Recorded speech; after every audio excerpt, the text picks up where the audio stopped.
100% placement guarantee-உடன் BCom, BCA, BBA, BSc படிக்க JNN College of Arts and Science, Chennai. Holidays naale adu namma GT Holidays da, South India's #1 travel brand. ரீசன்ஸ்னால வந்து heart rate disturbances வரலாம். அது பேர் எரித்மியாஸ் அப்படின்னு சொல்லுவோம். ஏஜிங்கில் hair குறையிறது, இது மாறுற மாதிரி ஹார்ட்டோட ஃபங்க்ஷன்ஸும் ஸ்லோவாக அதோட கண்டக்ஷன் இதெல்லாமே கொஞ்சம் கொஞ்சம் குறையலாம். அது இட்ஸ் நார்மல். யூஸ்வலாக நம்மளுக்கு டக் டக் டக் டக் டக் டக்குன்னு துடிக்கக்கூடிய அந்த ஹார்ட் வந்து டக் டக் டக் டக் டக் அப்படி கொஞ்சம் பீட்ஸ் வந்து மாறி வரும். இதெல்லாம் ஏன் அப்படின்னா நம்ம ஹார்ட்டை வந்து அந்த கண்ட்ராக்ஷன் ஒரு தடவை கண்ட்ராக்ட் ஆகிறதுக்கு வந்து அந்த ஏட்ரியம்லேருந்து வென்ட்ரிக்கலுக்கு வந்து நிறைய நோட்ஸ் மூலயமா இது வந்து அந்த குவாலிட்டி ஆஃப் த பீட் டக் டக் டக் டக் ஓகே டக் டக் இல்லை நார்மலாக என்ன ஆகும் அப்படின்னா டக் டக் டக் டக் டக்னு அடிச்சுட்டு இருக்கும். ஆனால் நடுவில் ஒரு பீட் ஸ்கிப் ஆகிட்டு அதுக்கப்புறம் டக் டக் டக் டக் ஒரு பீட் ஸ்கிப் ஆனாலுமே சிக்கல் தான். அப்படியே டாக்டர் நம்மளுக்கு தலை சுத்தல் வருது. ஏன்னா ஹார்ட் ரேட்டும் கம்மியாகிட்டு பிபியும் கொஞ்சம் அதுக்கு ஏற்ற மாதிரி எஃபெக்டிவாக இல்லாத போது கொஞ்சம் மூளைக்கு போகிற ரத்த ஓட்டம் வந்து தடைப்பட்டுதுன்னா அப்போ ரொம்ப சிக்னிஃபிகண்ட். அது ஆஞ்சியோகிராம் பண்ணுறது வந்து பிளாக் இருக்குன்னு ப்ரூவ் பண்ணுறது கிடையாது, இல்லைன்னு ரூல் அவுட் பண்ணுறது தான். ஒருத்தருக்கு வந்து ஒரு குழாயில் வந்து 70% அடைப்பு இருக்குன்னா அந்த இடத்துல மட்டும் டை ரொம்ப சிறுசாக தெரியும். அதை வச்சு நம்ம கண்டுபிடிச்சிடுவோம். 10 நிமிஷம்ல இல்லை 15 நிமிஷம் தான் அதோட ப்ரொசீஜர். அதில் வந்து அடைப்பு இருக்குதா இல்லையான்னு பார்க்குறது தான் ஆஞ்சியோகிராம். நார்மல் டெஸ்ட் தான் இப்போ இருக்கிற சாதாரண இப்போ இருக்கிறதுல அது எப்போவுமே அது ஒரு நார்மலான டெஸ்ட் தான். நம்ம மைண்ட் ஆஞ்சியோகிராம்னா உடனே ஹார்ட்டில் போய் ஸ்டென்ட் வைக்கிறது கிடையாது. இங்கே இருக்கிற ஜாஸ்க்கு, தாடைக்கு, இல்லை ரைட் ஷோல்டர், இல்லை லெஃப்ட் ஷோல்டர், இல்லை முதுகுக்கு, பேக்குக்கு பரவுதுன்னா then again it is going to be தொந்தரவானதாக தான் இருக்கும். ஒருத்தர் ஹார்ட் அட்டாக் வர்றதுக்கு 2 நிமிஷத்துக்கு முன்னாடி இல்லை 5 நிமிஷத்துக்கு முன்னாடி எக்கோ ஸ்கேன் பண்ணாலும் அது நார்மலாக தான் இருக்கும். ஸோ வந்து எக்கோ அண்ட் இசிஜினால் கண்டுபிடிக்க முடியாது. நிறைய பேர் என்ன நினச்சேன், இசிஜி எக்கோ நார்மலாக இருக்குது அப்போ நான் இருதயம் எதுவும் இல்லை. அது கண்டிப்பாக கிடையவே கிடையாது. ஒரு சில பிளட் டெஸ்ட்டும் இருக்குது. நியூஸ் கிளிட்ஸ் நேயர்களுக்கு வணக்கம். இன்றைய சிறப்பு நேர்காணலில் நம்மோடு மருத்துவர் விஜய் சக்கரவர்த்தி அவர்கள் இணைந்திருக்கிறார். அவரை வரவேற்று நிகழ்ச்சிக்குள் போகலாம். டாக்டர் வணக்கம். வணக்கம். முதல்வர் வந்து மருத்துவமனையில் அட்மிட் ஆகியிருக்காரு. அது நலமுடன் இருக்காரு. 2 நாளில் அவருடைய அலுவல் பணியை தொடங்கிடுவாருன்னு அதிகாரப்பூர்வ செய்தியும் சொல்லிட்டாங்க. அவரும் வீடியோவை வெளியிட்டார். முதல்வர் நலமுடன் இருக்காரு. அது ஒரு பக்கம் இருந்தாலும் அதில் குறிப்பிட்ட சில முக்கியமான தகவல்கள் வந்து ஹார்ட் பீட் தொடர்பான சில விஷயங்களையும் அதை ஒட்டி ஆன்ஜியோ பண்ணியிருக்கோங்கிற மாதிரியான விஷயங்கள் சொல்கிறாங்க. பொதுவாக இந்த மாதிரி 70 வயதிற்கு மேற்பட்டவர்கள் இல்லை சீனியர் சிட்டிசன்ஸ்க்கு இந்த மாதிரியான விஷயங்கள் வர்றது ரொம்ப இயல்பு தானே டாக்டர்?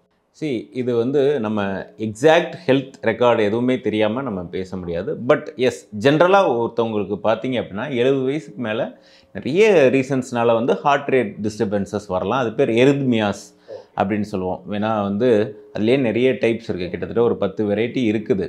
அது ஏன் அப்படின்னா எப்படி இது வயதானா எல்லாருக்கும் ஒரு ஏஜிங்கில் ஹேர் குறையிறது, இது மாறுற மாதிரி ஹார்ட்டோட ஃபங்க்ஷன்ஸும் ஸ்லோவாக அதோட கண்டக்ஷன் இதெல்லாமே கொஞ்சம் கொஞ்சம் குறையலாம். அது இட்ஸ் நார்மல் ஃபிசியாலஜிக்கல். ஏஜ் ரிலேட்டடாக நம்மளுக்கு வந்து எப்படி ஒரு இன்ஜின் வந்து காரோட இன்ஜினோட கெப்பாசிட்டி எப்படியோ கொஞ்சம் கொஞ்சமாக அது வந்து ஏஜ் ரிலேட்டடாகவே நிறைய பேருக்கு இருக்கும்.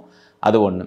ரெண்டாவது, ஒரு சில மருத்துவ காரணங்கள், தைராய்டு தொந்தரவு, இந்த மாதிரி சிம்பிளான இது, பொட்டாசியம் தொந்தரவு, சோடியம் தொந்தரவு, கால்சியம் தொந்தரவு, இந்த மாதிரி சிம்பிளான இதுலேருந்து இருக்கலாம். ஸோ 70 வயசுக்கு மேலே இந்த மாதிரி வருது அப்படின்னா யூஸ்வலாக யாராச்சும் ஒருத்தவங்க எனக்கு 70 வயசில் வர்றாங்கன்னா அவங்களுக்கு வந்து அது ஏஜ் ரிலேட்டட் தானா, இல்லை சில பேருக்கு இந்த சுகர், பிபி, கொலஸ்ட்ரால்லாம் இருக்கிறவங்களுக்கு இருதயத்தில் ஒரு ரத்த ஓட்டம் கம்மியாக போகிற காரணத்தினால இதெல்லாம் வருதா அப்படின்னு கூட இருக்கும். ஸோ இப்படி மல்டிபிள் ரீசன்ஸ் இருக்குது. சாதாரண ஏஜ் நார்மலாக இருக்கக்கூடிய ஃபிசியலாஜிக்கல் ஏஜிங்னால இருக்கலாம், இல்லை ஒரு கால்சியம் தொந்தரவு, பொட்டாசியம் தொந்தரவு இந்த மாதிரி இருக்கலாம், இல்லை தைராய்டு தொந்தரவு இருக்கலாம். இந்த மாதிரி ஒரு சில நேரம் மருந்துகள் மூலியமாக கூட வரலாம். பிபிக்கு எடுக்கக்கூடிய ஒரு சில மருந்துகள் மூலியமாக, வேற டிசீஸ்க்கு எடுக்கிற வேற டிசீஸ்க்கு எடுக்கிறது இந்த ஹார்ட் இது பண்ணலாம். இந்த மாதிரி பல இது வந்து இருக்குது. பொதுவாக ஹார்ட் வந்து இவ்வளோ செகண்டுக்கு இவ்வளோ இது துடிக்கும் அப்படிங்கிற மாதிரியான ஒரு கணக்கு ஒன்று சொல்கிறாங்க. இப்போ இதில் டிஸ்டர்பிங் அப்படின்னா அதனுடைய கவுண்ட் எதாவது கம்மியாகுமா? அதை எப்படி புரிஞ்சுக்கிறது டாக்டர்? இது வந்து அதான் நான் ஏற்கனவே சொல்லுவேன், இந்த எரித்மியாஸ்ன்னு சொல்லுவாங்க. ஓகே, இருதய துடிப்பு வந்து மாறி வர்றது வந்து எரித்மியாஸ்ன்னு சொல்லுவாங்க. மாறி வர்றதுன்னா அது எப்படின்னா இப்போ நம்மளுக்கு வந்து ஒரு 60லேருந்து 80 ஒரு மினிட்டுக்கு துடிக்கக்கூடிய பல்ஸ் வந்து நார்மல். அது வந்து 80-90க்கு மேலே போனால் அது வந்து ஹார்ட் ரேட் கொஞ்சம் ஜாஸ்தியாக போகிற எரித்மியாஸ் அப்படின்னு சொல்லுவாங்க. 60க்கு கீழே போச்சுன்னா ஹார்ட் ரேட் கம்மியாக போகக்கூடிய எரித்மியா. சில நேரம் என்னென்னா ஹார்ட் ரேட் நார்மலாக இருக்கும், 70-75 தான் இருக்கும். ஆனால் யூஸ்வலாக நம்மளுக்கு டக் டக் டக் டக் டக் டக்குன்னு துடிக்கக்கூடிய அந்த ஹார்ட் வந்து டக் டக் டக் டக் டக் அப்படி கொஞ்சம் பீட்ஸ் வந்து மாறி வரும். இதெல்லாம் ஏன் அப்படின்னா நம்ம ஹார்ட்டை வந்து அந்த கண்ட்ராக்ஷன் ஒரு தடவை கண்ட்ராக்ட் ஆகிறதுக்கு வந்து அந்த ஏட்ரியம்லேருந்து வென்ட்ரிக்கலுக்கு வந்து நிறைய நோட்ஸ் மூலியமாக இது வந்து இது இம்பல்ஸ் பாஸ் பண்ணி ஒரு இடத்துல சைனஸ் நோட்லேருந்து ஏவி நோடுக்கு வந்து அங்கேருந்து இந்த வென்ட்ரிக்கலுக்கு போகும்போது ஏஜ் ரிலேட்டடாக ஏதோ ஒரு இடத்துல பிரச்சனை இருந்தால் கூட ஹார்ட் ரேட் மாறி வர்றது கம்மியாக வர்றது. இல்லைன்னா என்ன ஆகும், நம்பர் ஆஃப் ஹார்ட் ரேட்ஸ் கம்மியாக இருக்கலாம், ஹார்ட் பீட் நார்மலாக இருக்கலாம், பட் ஆனால் அந்த குவாலிட்டி ஆஃப் த பீட் டக் டக் டக் டக் ஓகே டக் டக் இல்லை நார்மலாக என்ன ஆகும் அப்படின்னா டக் டக் டக் டக் டக்னு அடிச்சுட்டு இருக்கும். ஆனால் நடுவில் ஒரு பீட் ஸ்கிப் ஆகிட்டு அதுக்கப்புறம் டக் டக் டக் டக் ஒரு பீட் ஸ்கிப் ஆனாலுமே சிக்கல் தான் அப்படியே சார் அப்படின்னு கிடையாது. இந்த மாதிரிலாம் வரலாம். சில நேரம் இதுக்கு மருந்துகள் மூலியமாகவே பண்ணிவிடுவோம் பட் எப்போ இதெல்லாம் வந்து ரொம்ப இம்பார்ட்டண்ட் அப்படின்னு தெரிஞ்சுக்கணும் அப்படின்னா இதோட சிம்டம்ஸ் வந்தது அப்படின்னா சிம்டம்ஸ் என்ன அப்படின்னா சில நேரம் ஹார்ட் ரேட் கொஞ்சம் கம்மியாகும் போது நிறைய பேருக்கு பார்ப்போம் இந்த பீட்டா பிளாக்கர்ஸ் மருந்து பிபிக்கு உண்டான மருந்து எடுக்கும்போது இல்லை இருதயத்துக்கு உண்டான மருந்து எடுக்கும்போது நிறைய பேரோட ஹார்ட் ரேட் வந்து 50, 48 இந்த மாதிரி கூட இருக்கலாம். பட் அது உடனே அப்நார்மல்லாம் கிடையாது. 48, 42, 45 கூட நார்மலாக தான் சில பேருக்கு ஃபிசியாலஜிக்கலாகவே இருக்கும். பட் எப்போ அப்படின்னா தலை சுத்தல் வரும்போதோ இல்லை மயக்கம் வரும்போதோ இல்லை மயங்கி விழுந்தாலோ இந்த என்ன நடக்குன்னு தெரியாமல் இந்த பிளாக் அவுட் ஆகிறது, இந்த ஹார்ட் ரேட் கம்மியாகிறதுனால நம்மளோட பாடி சர்க்குலேஷன் நல்லா இருக்குது, நம்ம வேலை செய்கிறோம், எந்த பிரச்சனையும் இல்லைன்னா எந்த பிரச்சனையும் கிடையாது. அதனால நம்மளுக்கு தலை சுத்தல் வருது. ஏன்னா இந்த ஹார்ட் ரேட்டும் கம்மியாகிட்டு பிபியும் கொஞ்சம் அதுக்கு ஏற்ற மாதிரி எஃபெக்டிவாக இல்லாத போது கொஞ்சம் மூளைக்கு போகிற ரத்த ஓட்டம் வந்து தடைப்பட்டுதுன்னா அப்போ ரொம்ப சிக்னிஃபிகண்ட். ஸோ எல்லாருக்கும் ஆன்ஜியோ பண்ணுவாங்களான்னு கேட்டால் எல்லாருக்குமே இமீடியட்டாக ஹார்ட் ரேட் வர்ற அப்நார்மலாக இருக்கக்கூடிய எல்லாருக்குமே ஆன்ஜியோகிராம் பண்ணுறதில்ல. சில நேரம் இந்த மாதிரி மூளைக்கு போகிற ரத்த ஓட்டம் கம்மியாகிற அளவுக்கு போச்சு அப்படின்னா அதை ஆன்ஜியோகிராம் பண்ணுறது வந்து பிளாக் இருக்குன்னு ப்ரூவ் பண்ணுறது கிடையாது, இல்லைன்னு ரூல் அவுட் பண்ணுறது தான். ஓகே, இதில் இப்போ ஆன்ஜியோகிராம் வந்து பண்ணியிருக்காங்க. பொதுவாக ஜென்ரலாக எந்தெந்த கேட்டகரிக்கெல்லாம் ஆன்ஜியோ பண்ணும்? ஏன்னா இங்கே ஆன்ஜியோனாலே ஒரு மாதிரி எல்லாருமே பயத்தோட பார்க்குற ஒரு மனநிலை. ஆன்ஜியோகிராம் வந்து ஒரு சாதாரண ஒரு டெஸ்ட்டு. இப்போ முன்னாடி தான் அதெல்லாம் அட்மிட் ஆகி பண்ணுற மாதிரி இருக்கும். இப்போலாம் அது அவுட் பேஷண்ட் ப்ரொசீஜர், 2 மணி நேரத்துலேயே பண்ணிட்டு போயிடுவாங்க. காலையில் 6 மணிக்கு வந்தாங்கன்னா 8-8:30 கூட டிஸ்சார்ஜ் பண்ணிட்டு போயிடுவாங்க. ஸோ அது வந்து நார்மலாக எப்படி ஒரு சிடி ஸ்கேன் எப்படி ஒரு டெஸ்ட்டு, ஒரு சிடி ஸ்கேனோ இல்லை ஒரு அல்ட்ராசவுண்ட் எடுக்கிற மாதிரி தான். ஸோ அல்ட்ராசவுண்ட் போனாலுமே நம்மளுக்கு தனியாக குடிக்க வச்சு வெயிட் பண்ணி யூரின் வர இதெல்லாம் பண்ணுறாங்களா, அதே மாதிரி தான் இந்த ஆன்ஜியோகிராம். ஆன்ஜியோகிராம் வந்து என்னது, ஆன்ஜியோகிராம்னா நம்மளுக்கு இருதயத்துக்கு போகிற ஓட்டம் ரத்த ஓட்டம் வந்து சீராக இருக்குதா. ஏன் அப்படின்னா இங்கேருந்து ஒரு டை மாதிரி ஒன்று கொடுத்து அனுப்பிச்சுவாங்க, அது அப்படியே நேராக கையிலேருந்து இருதயத்துக்கு போகும். ஸோ அந்த டை போகிற இடம் எல்லாமே நம்மளுக்கு ஒரு கலரில் தெரியும். ஸோ நம்மளோட இருதயத்துலேருந்து பெரிய குழாய், அதுலேருந்து ஒரு 2 பிரான்ச்சஸ், அதுலேருந்து சின்ன சின்ன பிரான்ச்சஸ் போகும்போது எக்ஸாம்பிள் ஒருத்தருக்கு வந்து ஒரு குழாயில் வந்து ஒரு 70% அடைப்பு இருக்குன்னா அந்த இடத்துல மட்டும் டை ரொம்ப சிறுசாக தெரியும். அதை வச்சு நம்ம கண்டுபிடிச்சிடுவோம். அதை வந்து மிஷினே கேல்குலேட் பண்ணணும் எத்தனை பெர்சன்டேஜில் ஃப்ளோ ஆகுது அப்படின்னு. ஸோ சில நேரம் ஒரு 3 ரத்த குழாயில் 2 ரத்த குழாய் நல்லாயிருக்கும், ஒரு ரத்த குழாயில் அடைப்பு கம்ப்ளீட்டாக இருக்கும். அப்போ அந்த இதுக்கு போகவே போகாது. ஸோ நார்மலாக ஒரு ஆன்ஜியோகிராம் பண்ணும்போது ஒரு இட்ஸ் 10 நிமிஷமில் இல்லை 15 நிமிஷம் தான் அதோட ப்ரொசீஜர். அதில் வந்து அடைப்பு இருக்குதா இல்லையான்னு பார்க்குறது தான் ஆன்ஜியோகிராம். நார்மல் டெஸ்ட் தான் இப்போ இருக்கிற சயின்ஸ். சாதாரண இப்போ இருக்கிறதுல அது எப்போவுமே அது ஒரு நார்மலான டெஸ்ட் தான். நம்மளுக்கு மைண்ட் ஆன்ஜியோகிராம்னா உடனே ஹார்ட்டில் போய் ஸ்டென்ட் வைக்கிறது கிடையாது. இதயத்துக்கு போகிற ரத்த ஓட்டம் 3 மெயினான ரத்த குழாய் எப்படி இருக்குதுன்னு பார்க்கறதுக்கு உண்டான டெஸ்ட் தான் வந்து ஆன்ஜியோகிராம். பொதுவாக இந்த மாதிரி இது சீனியர் சிட்டிசன்ஸ் தான் டாக்டர், இல்லை இப்போ இருக்கிற யங் ஜென்ரேஷன் இந்த 30 to 40s நம்ம ஃபுட் ஹேபிட் இந்த மாதிரி விஷயங்கள் ஆன்ஜியோகிராம் எதுக்காக பண்ணுறோங்கிறது மெயினாக ரத்த ஓட்டம் ஹார்ட் அட்டாக் இருக்குதா இல்லையா நடந்தா. இது வந்து 2 விதமாக பிரிக்கலாம். என்னென்னா வந்ததுக்கப்புறம் ஆன்ஜியோகிராம் பண்ணுறது, வர்றதுக்கு முன்னாடி ஆன்ஜியோகிராம் பண்ணுறது அப்படின்னு. வந்ததுக்கப்புறம்னா இப்போ ஒருத்தருக்கு சுகர், பிபி, கொலஸ்ட்ரால் இருக்கலாம், இல்லை உடல் பருமன் இருக்கலாம், இல்லை ஸ்ட்ரெஸ் இருக்கலாம். இவங்களுக்குலாம் என்ன ஆகிடும், நல்லா இருப்பாங்க, திடீர்னு ஒரு நாள் நெஞ்சு வலி வரும், மார்வலி வரும், அது கைக்கு பரவும், இங்கே தொண்டைக்கு பரவும், ஒரு வேர்த்துட்டு வரும், ஒரு அன்ஈஸி ஃபீலிங், அப்படியே நெஞ்சு அடைச்ச மாதிரி இருக்கும். இந்த மாதிரி ஒரு சிம்டம் வந்து இசிஜியில் பிரச்சனை இருக்குது அண்ட் இசிஜியில் பிரச்சனை இருக்குன்னு இமீடியட்டாக ஹார்ட் அட்டாக் உண்டான ட்ராப்பனன்ட் டெஸ்ட் பண்ணுவோம். அதெல்லாம் பாசிட்டிவாக இருந்ததுன்னா இமீடியட்டாக நம்ம ஆன்ஜியோகிராம் பண்ணி பார்ப்போம். இமீடியட்டாக அது ஒரு ஹார்ட் அட்டாக் உண்டான அறிகுறிகள் எதுவும் இருந்ததுன்னா ஹார்ட் அட்டாக் உண்டான பிளட் டெஸ்ட் பாசிட்டிவாக இருக்குது, இல்லை எக்கோவில் பாசிட்டிவாக இருக்குது, ஹார்ட் யூஸ்வலாக எக்கோ எல்லாருக்குமே நார்மலாக இருக்கும், இருதய பம்பிங் வந்து எல்லாருக்கும் நார்மலாக இருக்கும், அதில் கொஞ்சம் கம்மியாயிடுச்சு அப்படின்னா இந்த மாதிரி சிம்டம்ஸோடு வச்சு வரும்போது இமீடியட்டாக நம்ம எந்த ரத்த குழாய் அடைச்சிருக்கு, அதுக்கு என்ன ட்ரீட்மெண்ட் பண்ணணும், ஸ்டென்ட் வைக்கணுமா, பைபாஸ் பண்ணுமான்னு பண்ணுறது. இன்னொரு இது இருக்குது, ஹார்ட் அட்டாக் வர்றதுக்கு முன்னாடியே பண்ணக்கூடிய ஆன்ஜியோகிராம். அது எப்படின்னா, இப்போ சில பேர் இருப்பாங்க, சுகர், பிபி, கொலஸ்ட்ரால் ஏதாச்சும் இருக்கும், உடலும் ஒரு 60-70 வயசில் ஒரு 50 வயசு அந்த மாதிரி போயிட்டுருப்போம். சொல்லுவாங்க, சார் கொஞ்சம் தூரம் நடந்தால் மூச்சு வாங்குற மாதிரி இருக்குது சார், முன்னாடிலாம் இது எனக்கு கிடையவே கிடையாது, இப்போ மாடிப்படி ஏறினா கொஞ்சம் எனக்கு மூச்சு வாங்குது அப்படின்னு சொல்லுவாங்க. இல்லைன்னு என்ன சொல்லுவாங்கன்னா, கொஞ்சம் தூரம் நடந்தால் எனக்கு அப்படியே வெளிச்சமாக இருக்குது, கொஞ்சம் நேரம் நிற்கிறேன், திரும்பி கொஞ்ச நேரம் நடக்கிறேன் சார், அப்போ நல்லா இருக்குது, ரெஸ்ட் எடுத்து போகும்போது நல்லா இருக்குது அப்படின்னா, அதுவுமே வந்து ஒரு இருதய தொந்தரவுக்கு உண்டான ஒரு அறிகுறியை தான் அது குறிக்கும்.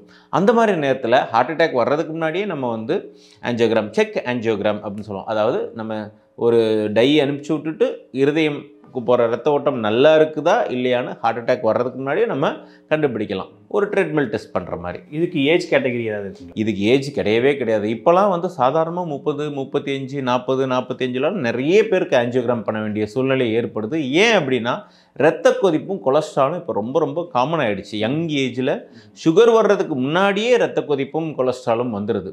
ஸோ கொலஸ்ட்ரால் அப்நார்மாலிட்டி தான் மெயின், இதெல்லாம் உடல் பருமன் தான் மெயின் காரணம். ஸோ யங் ஹார்ட் அட்டாக்ஸ் வர்றதுனால இப்போலாம் 30 வயசுலேருந்து ரொம்ப காமன் ஆன்ஜியோகிராம் பண்ணுறது. பொதுவாக இந்த ஹார்ட் பீட் நீங்கள் சொன்ன மாதிரி அதிகமானால் அது என்னன்னு சொல்லுவோம், குறைவாக இருந்தால் அது எப்படி சொல்லுவோம்? இந்த எரித்மியாஸ்ன்னு சொன்னேன். எரித்மியாஸ்னால் இதய துடிப்பு சீர் இல்லாமல் போகிறது அப்படின்னு. அதில் 90க்கு மேலே ஹார்ட் ரேட் போச்சுன்னா டெக்கிகார்டியா, டக்கி எரித்மியாஸ் அப்படின்னு சொல்லுவோம். இது 60லேருந்து 90 வரைக்கும் நார்மல். 90க்கு மேலே போச்சுன்னா டெக்கிகார்டியா. 60க்கு கீழே போச்சுன்னா பிராடிகார்டியா ஆர் பிராடி எரித்மியாஸ் அப்படின்னு சொல்லுவோம். அது வந்து 60க்கு கீழே போகிறது வந்து பிராடி அப்படின்னு சொல்லுவோம். அது போக இதில் நிறைய வேரியேஷன்ஸ் இருக்குது. இது வந்து ஹார்ட் ரேட் மட்டும் மாறுறது. சில நேரம் ரேட் மாறாது, ரேட் நார்மலாக இருக்கலாம், இல்லை ரேட்டும் மாறும். பட் ஆனால் quality of the heart rate வந்து மாறும். இந்த டக் டக் டக் டக்குன்னு நான் சொன்ன மாதிரி மாறி மாறி வரும். சில நேரம் மிஸ்டு பீட்ஸ்ன்னு சொல்லுவாங்க. பீட்ஸ் மட்டும் டக் டக் டக் டக்குன்னு துடிக்கும், அப்புறம் ஒரு 3 துடிப்புக்கு துடிக்கவே துடிக்காது, அதுக்கப்புறம் திரும்பி டக் டக் டக்குன்னு நார்மலாக துடிக்கிற மாதிரி துடிக்கும். ஸோ இந்த மாதிரி மல்டிபிள் இது இருக்குது. இதில் நம்ம நிறைய இப்போ ரெகுலர் வாக்கிங் போகிறவங்க, ரெகுலரான இப்போ ஃபிசிக்கல் ஆக்டிவிட்டியில் இருக்கவங்க, அவங்களுக்குமே இந்த மாதிரியான சிம்டம்ஸ் வருது. இப்போ சிஎம் அவருக்கு கொடுத்த மெடிக்கல் ரிப்போர்ட்டில் கூட ஒரு ரொட்டீன் வாக்கிங்கில் தான் லைஸாக கிடினஸ் இருந்ததுங்கிற மாதிரியும் இது வந்து வாக்கிங் போகிறதுனால வரக்கூடிய எரித்மியாஸ். இல்லை, ரெகுலராக இந்த மாதிரி ஃபிட்னஸ்லாம் இருக்கிறவங்களுக்குமே இந்த மாதிரியான விஷயங்கள் வருது. அதே அதான் ஏற்கனவே சொன்ன மாதிரி இது வந்து வயதானவனே நார்மல் ப்ரொசீஜர், நார்மலாகவே சில பேருக்கு வரலாம், சில பேர் எவ்வளோ தான் ஃபிட்டாக இருந்தாலும் வரலாம். அண்டு இது மற்ற மெடிக்கல் கண்டிஷன்ஸை பொறுத்தது. தனக்கு ஒருத்தருக்கு எப்படி சுகர் இருக்குது, கொலஸ்ட்ரால் இருக்குது, அந்த அண்டர்லைங் தைராய்டு இருக்குதா, பொட்டாசியம் என்னது, ஏன்னா ஒரு சில மருந்துகளே பொட்டாசியமை தீர்மானிக்கும். சில இது பொட்டாசியம் ஜாஸ்தி பண்ணும், சில மருந்துகள் பொட்டாசியம் கம்மி பண்ணும், சில இது கால்சியம் ஜாஸ்தி ஆகும். ஸோ இந்த மாதிரி எலக்ட்ரைட்ஸ், ஸோ இதுக்கு ஒரு 10-15 ரீசன்ஸ் இருக்கும். அந்த ரீசன்ஸை சார்ட் அவுட் பண்ணுறது தான் இது. இப்போது இது வராமல் தடுக்கணும்னா நம்ம ப்ரிகாஷனாக என்னெல்லாம் பண்ணணும் டாக்டர்? ரெகுலராக ரொட்டீன்ஸில் என்னெல்லாம்? இந்த எரித்மியாஸ் வந்து சில நேரம் நம்ம தவிர்க்கக்கூடிய ஃபேக்டர், நம்ம தவிர்க்க முடியாத ஃபேக்டர். ஏஜிங்கை யாராலையுமே தடுக்க முடியாது. ரொம்ப பேர் ரொம்ப ஹெல்த்தியாக இருப்பாங்க. அத்லெட்டிக்ஸ்க்கெலாம் பார்த்தீங்கன்னா எப்போவுமே ஹார்ட் ரேட் வந்து 50, 54 அந்த மாதிரி தான் இருக்கும். ஸோ இந்த ஏஜிங்கில் வரக்கூடியதை நம்ம தடுக்க முடியும். நான் ஏற்கனவே சொன்ன மாதிரி சில நேரம் மருந்து interaction, drug to drug interaction, ஒரு மருந்து வந்து ஹார்ட் ரேட்டை ஜாஸ்தி பண்ணலாம், இல்லை ஒரு மருந்து கொஞ்சம் கம்மி பண்ணலாம். சில நேரம் தைராய்டோட, நிறைய பேர் தைராய்டு டேப்லெட் எடுத்துகிட்டு இருப்பாங்க, தைராய்டோட டோஸ் ஜாஸ்தி ஆகிடுச்சுன்னா அது வந்து ஹார்ட் ரேட் ரொம்ப ஜாஸ்தி ஆகும். சில நேரம் வந்து தைராய்டு டேப்லெட் எடுத்துகிட்டு இருப்பாங்க, ஆனால் தைராய்டு செக்கே பண்ண மாட்டாங்க. ஸோ தைராய்டு ரொம்ப லெவல், உடம்புல தைராய்டு லெவல் கம்மியாயிடுச்சுன்னா ஹார்ட் ரேட் கம்மியாயிடும். ஸோ இந்த மாதிரி மல்டிபிள் வேரியேஷன்ஸ் இருக்குது. ஒரு தைராய்டாக இருக்கட்டும், இல்லை தைராய்டுக்கு இருக்கக்கூடிய டேப்லெட்டை நம்ம சில பேர் ஒரே டேப்லெட்டை போட்டுக்கிட்டே இருப்பாங்க ரொம்ப வருஷமாக, அந்த மாதிரி தொந்தரவாக இருந்தாலும் இதெல்லாமே வரலாம். அப்புறம் பொட்டாசியமை மாற்றக்கூடிய அந்த ஒரு சில இது, சில நேரம் என்னென்னா கிட்னி தொந்தரவுனாலையும் வரலாம். ஏன் இதுக்குமே கனெக்ஷன், ஏன்னா கிட்னி தான் பொட்டாசியம் வெளியேற்றுது. ஸோ சில பேர் என்ன நம்மனா கிட்னிக்கு சரியாக நம்ம இந்த சுகர் பேஷண்ட்ஸ் இருக்கிறவங்க கிட்னியை சரியாக பார்க்கட்டோன்னா பொட்டாசியமோட லெவல் வந்து ஒரு 6க்கு மேலே கூடும்போது இந்த மாதிரி ஹார்ட் ரேட் தொந்தரவுகள் எல்லாமே வரும். ஸோ இப்படி மல்டிபிள் ரீசன்ஸ், இது நம்ம கையில் கிடையாது. அப்போது நம்ம என்ன பண்ணோம், சுகர்னால கிட்னி தொந்தரவு எதுவும் இருக்குதானுங்க ஒன்ஸ் இன் ஒரு 3-4 மந்த்ஸ், இல்லை ஒன்ஸ் இன் அட்லீஸ்ட் ஒரு 6 மந்த்ஸ் செக் பண்ணிட்டு இருக்கணும். ஸோ இந்த மாதிரி பல இது இருக்குது. இது ஏஜ் இருக்கிறவங்களுக்கு ஓகே. இப்போ நார்மலாக யங் ஏஜுக்கு வந்து எஸ்விடின்னு சொல்லுவாங்க. இப்போ சில பேருக்கு ஃபீமேல்ஸ்க்காக இருக்கட்டும், மேல்ஸாக இருக்கட்டும், ஒரு 30-40 வயசுக்கு கீழே ஹார்ட் ரேட் வந்து 90க்கு மேலே இல்லை, 160, 180, 190லாம் கூட போகும். அது என்ன, நிறைய பேருக்கு உடம்புல இந்த ஸ்ட்ரெஸ் ஹார்மோன் ரொம்ப ஜாஸ்தியாக இருந்தவங்களுக்கு வரலாம், கஃபைன் ரொம்ப சாப்பிட்றவங்களுக்கு வரலாம், இந்த மாதிரி வரலாம். இதில் என்ன ஆகும் அப்படின்னா, நம்ம உடம்புல வந்து 2 நோடு இருக்குது, SA node and AV node, இந்த 2 மெயின் நோடு இருக்குது. அதுலேருந்து தான் இம்பல்ஸ் பாஸ் ஆகும். இருதயம் ஒரு நிமிஷத்துக்கு எவ்வளவு துடிக்கணுங்கிறது அதுதான் தீர்மானிக்கும். இது இவ்வளோ தான் துடிக்கணும்னு சொல்லும், அது அவ்வளோ தான் துடிக்கணும், கரெக்டாக அந்த கோஆர்டினேஷனில் போகும். சில நேரம் என்ன ஆகும்னா, இந்த 2 இது பக்கத்தில் உள்ள இடத்துல ஏதாச்சும் ஒரு ஸ்கேரிங்கில் ஏதாச்சும் ஒரு சிம்மா இருந்ததுன்னா, இல்லை சில பேருக்கு ரொம்ப ஸ்ட்ரெஸ் இருக்குது, அவங்களோட ஸ்ட்ரெஸ் ஹார்மோன்ஸ் வந்து கேட்டகாலமைன் ஹார்மோன்ஸ் ரொம்ப ஜாஸ்தியாக இருக்குது அப்படின்னா, வேறு இடத்துலேருந்து கூட ஒரு அது இது கொடுக்க ஆரம்பிச்சிடும், ஒரு சிக்னல் கொடுக்க ஆரம்பிச்சிடும், இவ்வளவு துடிங்க. அப்போ அந்த இடம் வந்து நம்ம இந்த நோடு இதுவும் மேட்ச் ஆகாது. ஸோ அப்படிங்கிறப்ப அது ஒரு இதில் துடிச்சிட்ருக்கும், இது ஒரு இதில் துடிச்சிட்ருக்கும். ஹார்ட் வந்து பார்த்திங்கன்னா அந்த ஹார்ட் ரேட் வேரியேஷன்ஸ் வரும். இன்னைக்கு நிறைய ஃபுட் ஹேபிட் நிறைய மாறி இருக்கு. நைட்டில் சாப்பிட்றாங்க, மிட் நைட்டில் பிரியாணி, அது இதுன்னு எக்கச்சக்கமான லைஃப் ஸ்டைலே மாறும்போது இது ரொம்ப இயல்பானதுன்னு தான் பார்க்குறீங்களா? இது வந்து அதான் சொன்ன மாதிரி எல்லாமே லைஃப் ஸ்டைலில் மட்டும் இதை சொல்லிட முடியாது, எல்லாமே லைஃப் ஸ்டைலில் மட்டும். ஆனால் எஸ், லைஃப் ஸ்டைல் மாறினதுனால பார்த்திங்கன்னா இருதய தொந்தரவு ஜாஸ்தியாக வந்திருக்கு, ஹார்ட் அட்டாக்ஸ் ஜாஸ்தியாக வந்திருக்குது. ஹார்ட் அட்டாக் வர்றதுக்கு முன்னாடியே வந்து பார்த்திங்கன்னா இருதய 80% மேலே போச்சுன்னா தான் அது ஹார்ட் அட்டாக் வரும். ஆனால் ஒரு 60%, 70% அந்த குடலில் உள்ள ஹார்ட்டில் உள்ள அந்த இரத்த குழாய்கள் பிளாக் ஆகும்போதே நம்மளுக்கு இந்த மாதிரி அப்பப்போ சில நேரம் ரொம்ப ஜாஸ்தியாக ஓடும்போது நம்மளால் மூச்சு வாங்குற மாதிரி இருக்கும். ஸோ அந்த ஸ்டேஜ்லேருந்தே இது நம்ம பிடிக்க வேண்டியிருக்கும். ஸோ டெஃபினட்டாக இதுக்கு ஒரு ரீசன் இருக்குது. ஹார்ட் டிசீஸ் ஜாஸ்தியாகிட்டு போயிட்டுருக்குது. நமக்குரிய ஸ்ட்ரெஸ்ஸு, ஃபுட் ஹேபிட், உடல் பருமன், சுகர், பிபி, கொலஸ்ட்ரால். மெயினாக பார்த்திங்கன்னா கொலஸ்ட்ரால் தான். ஏன் அப்படின்னா சுகருக்கு சிம்டம் இருக்குது, பிபிக்கு சிம்டம் இருக்குது, ஆனால் கொலஸ்ட்ராலுக்கு சிம்டமே கிடையாது. ஃபஸ்ட்டு சிம்டம் ஆஃப் கொலஸ்ட்ராலே நம்ம எதுவுமே செக்கே பண்ணலன்னா ஹார்ட் அட்டாக் தான் ஃபஸ்ட்டு. ஒபிசிட்டி நம்ம அதை கன்சிடர் பண்ண மாட்டோம். ஒபிசிட்டி இருக்கிற எல்லாருக்குமே வந்து கொலஸ்ட்ரால் இருக்கணும்னு அவசியம் கிடையாது. ஆனால் சிம்டம்னா வந்து இப்போ சுகர் போனால் சுகர் ஜாஸ்தியாக இருந்தால் யூரின் நிறைய போகும், டயர்ட் ஆகிடுவாங்க, ரொம்ப சோர்வாகிடுவாங்க, வெயிட் குறைஞ்சிட்டே போகிறது, மசில் லாஸ் ஆகும், இதெல்லாம் அதோட சிம்டம். கொலஸ்ட்ராலுக்கு சிம்டமே கிடையாது. உடல் பருமனாக இருக்கிறது உடல் பருமனாக இருக்குன்னு சிம்டம்னு எதுவுமே கிடையாது. கொலஸ்ட்ராலோட ஃபஸ்ட்டு சிம்டமே ஹார்ட் அட்டாக்ல தான் முடியும். இப்போ நிறைய நம்ம ஜிம்லலாம் நிறைய நம்ம ஃபுட்டேஜ் பார்க்குறோம். நல்லா எக்ஸசைஸ் பண்ணிக்கிட்டு இருக்காங்க, நல்லா ஃபிட்டாக இருக்காங்க, ஹெல்த்தியான ஃபுட்ஸ் எடுக்கிறாங்க, டயட்டில் இருக்காங்க, டைட்டேஷனை வச்சுக்கிறாங்க. ஆனால் திடீர்னு தலை சுற்றி அப்படியே கீழே விழுந்தாங்க, செக் பண்ணால் ஹார்ட் அட்டாக், உயிர் போயிடுச்சு. அந்த மாதிரி கேட்டகரியெலாம் எப்படி எடுத்துக்க?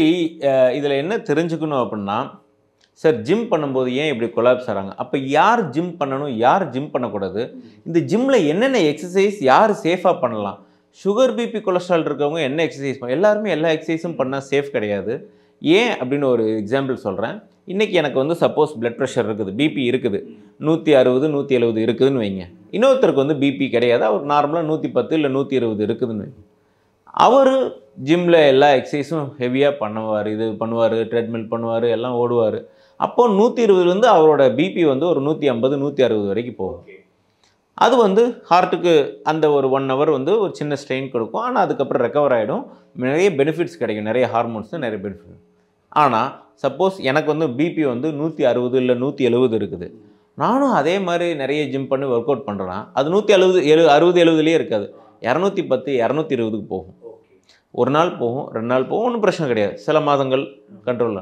ஆனால் என்றைக்கோ ஒரு நாள் ரொம்ப ஸ்ட்ரெயின் பண்ணும்போது, பல மாதங்களாக இந்த மாதிரி கண்டினியூஸாக இருக்கும், இல்லை பல நேரங்களில் இருக்கும்போது டக்குன்னு பார்த்தா அந்த இருதயத்துக்கு அந்த 220, 230 அது தாங்காது, அவ்வளோ பிளட் ப்ரெஷர் வந்து இருதயம் வந்து தாங்காது. அப்போ டப்புன்னு ஒரு நாள் வந்து சடனாக இரத்த குழாய் வெடித்து இறக்க வழிய வேறுவது, இல்லை ஸ்ட்ரோக் வரக்கூடிய தொந்தரவு வருது. ரெண்டாவது கொலஸ்ட்ரால். ஏற்கனவே சொன்ன மாதிரி கொலஸ்ட்ரால் வந்து இரத்த குழாய் இருக்குல்ல, ஆர்ட்ரிஸ், அது மேலே படிகிற ஒரு நம்ம ஜிங்கில் அழுக்கு இருக்கிற மாதிரி நினச்சிக்கங்களேன். ஸோ அதில் படிகிற ஒரு சில அழுக்குகள், அது கொலஸ்ட்ரால் கொஞ்சம் ஜாஸ்தியாகவே ரொம்ப வருஷம் அன்கண்ட்ரோல்டாகவே இருக்குது. அப்படிங்கிற பட்சத்தில் அது வந்து படிஞ்சிக்கிட்டே தான் இருக்கும். ஸோ வந்து ஒரு கார்டனில் உள்ள பைப் ஞாபகம் வச்சுக்கிங்க, அந்த பைப்பில் வந்து உள்ளக்க அழுக்கே இல்லை அப்படின்னா தண்ணி வேகமாக வரும், எவ்வளோ தூரம்னாலும் போகும், ஒரு ரத்த ஓட்டம் வந்து எந்த பிரச்சனையுமே இருக்காது. உள்ளக்க ஃபுல்லாக அழுக்கு படிஞ்சிக்கிட்டே இருந்ததுன்னா நம்ம என்ன தான் பைப்பு ஃபுல் ஃபாஸ்ட்டில் வச்சாலும் அது ஃபாஸ்ட்டாக வராது. அதே இதுதான் இங்கேயும். கொலஸ்ட்ரால் நிறைய படிய என்ன ஆகும் அப்படின்னா உள்ளக்கு போகிற ரத்த ஓட்டமே கொஞ்சம் கம்மியாக இருக்கும். அந்த நேரம் நம்ம ரொம்ப எக்ஸர்ட் பண்ணி பயங்கர ஜிம் பண்ணோம், பயங்கர இதெல்லாம் பண்ணோம் அப்படின்னா கண்டினியூஸாக இருதயத்துக்கு போகிற ரத்த ஓட்டம் கொஞ்சம் கம்மியாயிடும். ஸோ அதனால் என்ன மாதிரி எக்ஸசைஸ் சேஃபாக பண்ணலாம் அதுலேயே நம்ம பிரிக்கணும். ஏரோபிக்ஸ் அனரோபிக்ஸ்னு பிரித்து இவங்களுக்கு சுகர் பிபி கொலஸ்ட்ரால் இருக்குதுன்னா இவங்களுக்கு என்னென்ன இது பண்ணணும்னு ஒரு நல்ல டாக்டரை பார்த்து தேர்ந்தெடுத்துக்கிட்டு இந்த ஸ்பெசிஃபிக்கான இது பண்ணால் அது பெனிஃபிட்டாக இருக்கும்.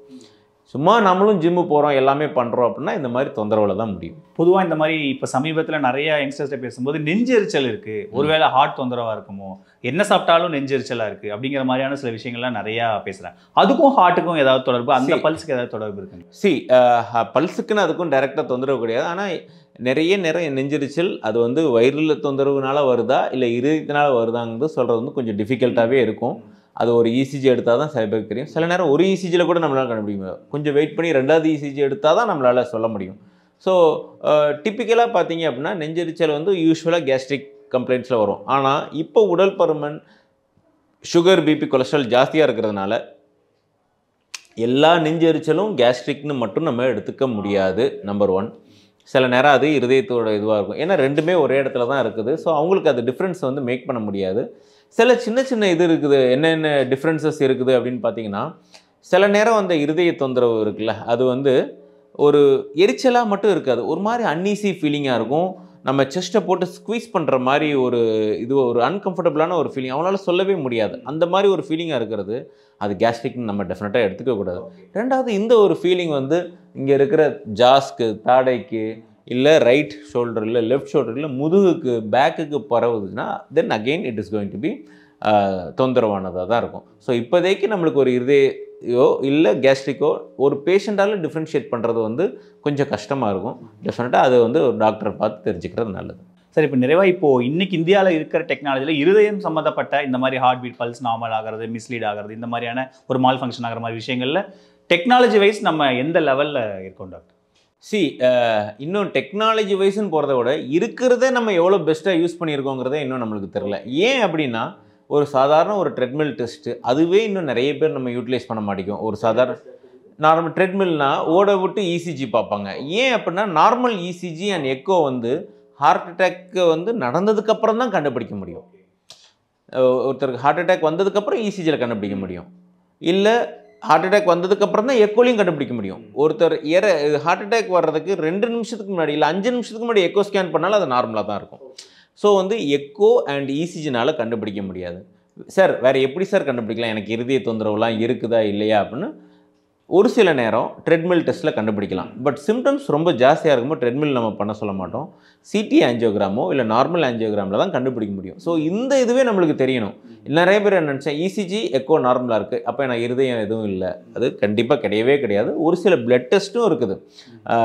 அப்போ லைப்போ பி, லைப்போ ஏ, அப்புறம் ஹெச்எஸ்சிஆர்பி, இதெல்லாம் வந்து சுகர் பிபி கொலஸ்ட்ரால் இருக்கிறவங்களே இந்த டெஸ்ட் பண்ணணும். ஏன் அப்படின்னா பின்னாடி எனக்கு இருதய தொந்தரவு வர வாய்ப்பு இருக்குதா, கொஞ்சம் மாதத்துலேயே இல்லை கொஞ்சம் வருஷத்துலேயே வர வாய்ப்பு இருக்குதான்னு அதில் தான் நம்மளுக்கு தெரிய வரும். இப்போ இருக்கிற டெக்னாலஜி நம்ம இன்னும் எஃபெக்டிவாக யூஸ் பண்ணலங்கிறது தான். இப்போ இருக்கிறதே இன்னும் நம்ம யூஸ் பண்ணல. இதெல்லாம் பல வருஷமாக இது பண்ணிகிட்டு இருக்கோம். இதுவே இன்னும் நிறைய பேஷண்ட்ஸும் அதை அப்ராப்ரியேட்டாக ப்ளேஸ் பண்ண மாட்டேங்கிறாங்க. நிறைய பேர் இந்த கார்பரேட் கம்பெனிஸ்லாம் மாஸ்டர் செக்அப் அதில் இசிஜி எக்கோன்னு சொல்லிட்டு அதுவே இன்னும் ஒரு மிஸ்பிளேஸ்டாக தான் இருக்குது. அதை திருத்தம் பண்ணாலே இன்னும் நிறைய இது நம்ம லைஃப்பை சேவ் பண்ண முடியும். ஜென்ரலாக ஒரு பிபி செக் பண்ணுறாங்க, ஜென்ரலாக முகாம் மாதிரி போடுறாங்க. கரெக்ட். ஸோ வந்து இப்போ இருக்கிறதே இன்னும் நம்ம ப்ராப்பராக யூட்டிலைஸ் பண்ண நிறைய இடத்துல பார்த்தீங்கன்னா இசிஜி எக்கோ பண்ணிடுறாங்க. எக்கோ வந்து யூஸ்லெஸ் ஃபார் மாஸ்டர் செக்அப். ஏன் அப்படின்னா எக்கோவில் அவ்வளோ டீட்டெயில்ஸ் நம்மளுக்கு இருதயத்தில் ரத்த ஓட்டத்தை பற்றி தெரியாது. ஒரு ட்ரெட்மில்லாக இருக்கலாம், இல்லை ஒரு சிடி ஆஞ்சியோ. ஸோ இந்த இதுவே ஒரு கால்சியம் ஸ்கோரிங்னு சொல்லுவாங்க. ஸோ இப்படி பல நான் இன்வெசிவ் மெத்தட்ஸ் இருக்குது. பட் முதலமைச்சர் மாதிரியான ஒரு ப்ரோட்டோகாலில் இருக்கிறவங்களுக்கு இன்னும் அதுக்கான கூடுதல் கேர் எடுத்து அதுக்கான அப்படிலாம் கிடையாது. எல்லாருமே வந்து ஒன்று தான். ஹெல்த்தை பொறுத்த வரைக்கும் யாராக இருந்தாலும் அது வந்து ஒன்று தான். ஸோ ஒரு சாதாரண குடிமகன்லேருந்து மேலே இருக்கக்கூடிய முதல் வரைக்கும் நம்ம ஹெல்த் ப்ரோட்டோக்கால் வந்து சேமாக தான் இருக்கணும். எல்லாரோட உயிர் வந்து உயிர் தானே. நன்றி டாக்டர், இவ்வளோ நேரம் உங்கள் நேரத்தை எங்களோட செலவழிச்சதுக்கு ரொம்ப நன்றி. தேங்க்யூ. 100% பிளேஸ்மெண்ட் கேரண்டியுடன் BCom, BCA, BBA, BSc படிக்க JNN College of Arts and Science, Chennai. Holidays nale adu namma GT Holidays da, South India's #1 travel brand.